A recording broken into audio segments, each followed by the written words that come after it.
Right now, a shift in strategy for investigators in Arizona as they try to find Nancy Guthrie and her alleged abductor. The FBI says it's now using genetic genealogy with the DNA collected at Guthrie's home. It's a method that proved critical in tracking down Idaho killer Bryan Kohberger. Our chief correspondent, Jonathan Hunt, live outside the Pima County Sheriff's Department with the latest. Jonathan? And with the FBI hitting a dead end so far, at least in terms of hits on that DNA in their criminal database, they are indeed turning to genetic genealogy. We had a fascinating conversation today, John, with the CEO of Othram, probably the leading analysis company in the United States. They contributed to finding Bryan Kohberger. They also helped find the killer of Rachel Marin. You'll remember that awful case up in Maryland. She was murdered by an illegal immigrant. So I asked David Mittelman, the CEO, what happens when the FBI hits a dead end with CODIS and they bring in a company like Othram? Here he is. Anyone on Earth that has DNA could be the suspect. And then as soon as you start doing additional DNA testing, you may learn the biological sex of the person. You may learn their biogeographical origins. Are they likely to be from the States? Are they likely to be international? And then you can continue to narrow in, do they belong to a major family group? Can you find a relative? So Middleman also tells me that speed is absolutely of the essence here, because every time you test DNA, you get a little less that is available for further testing. And DNA, like so many other things, degrades over time. So they've got to get involved quickly. As for whether Othram is directly involved in this case, neither we nor they are at liberty to confirm that at this point. Meantime, the sheriff talking to us is vowing to bring justice, however long it takes, for Nancy Guthrie and her family. Listen to Sheriff Nanos here. In your gut, on your decades of law enforcement, how long is this going to take? I have no clue. I know this. I know that I have a team that every minute of the day is out there working hard. What I do know is we won't quit. We're going to keep after you. We will find you, and we'll find Nancy. But time, of course, John, is not on Nancy Guthrie's side. John? So just clear something up for us, Jonathan, if you would. So they assume that she's been kidnapped, but other than the initial ransom letters, which didn't seem to lead anywhere, there's been no indication that somebody's holding her and wants money for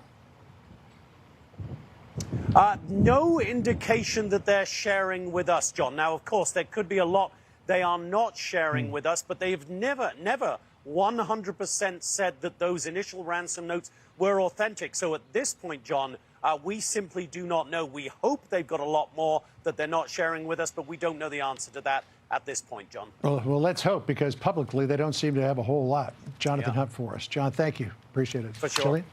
All right, well, Fox News contributor Josh Ritter is a former prosecutor. He's got more than 2 decades of experience. He is on the ground in Tucson, taking a look at this case for us. Josh, here's something that caught my eye that the sheriff also said yesterday. It was a message to the perp. He said, just let her go, meaning Nancy Guthrie. It'll work out better for you in the long run. Take her to a park, take her to the hospital, just let her go. Is that true? Would this potentially work out better in the legal system for the perp in a potential trial if he sort of let go of her now?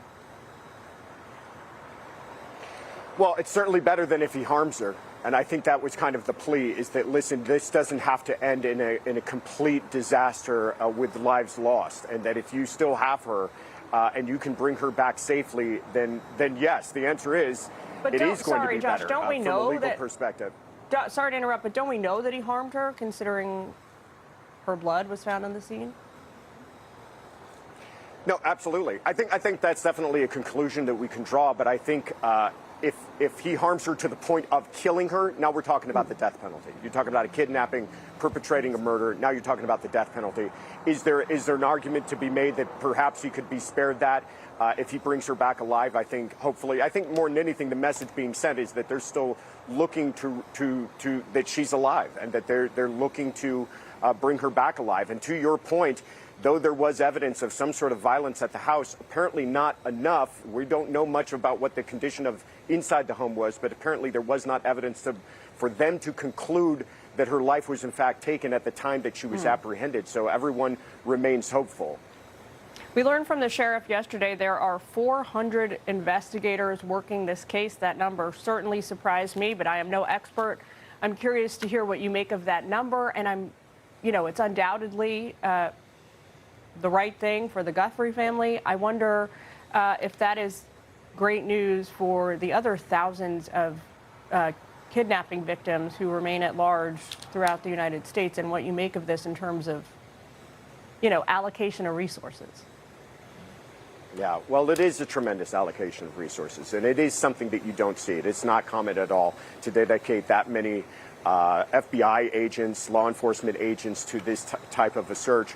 But I think it's also showing you how vast this search has become. There's several avenues of investigation. There's a team hunting down the backpack. There's a team hunting down the potential gun. There's a team working on the DNA. There's a team working on the, trying to find her pacemaker. There's a lot of resources. With those 400 people, all of them are working tirelessly, and that's how vast this investigation has become.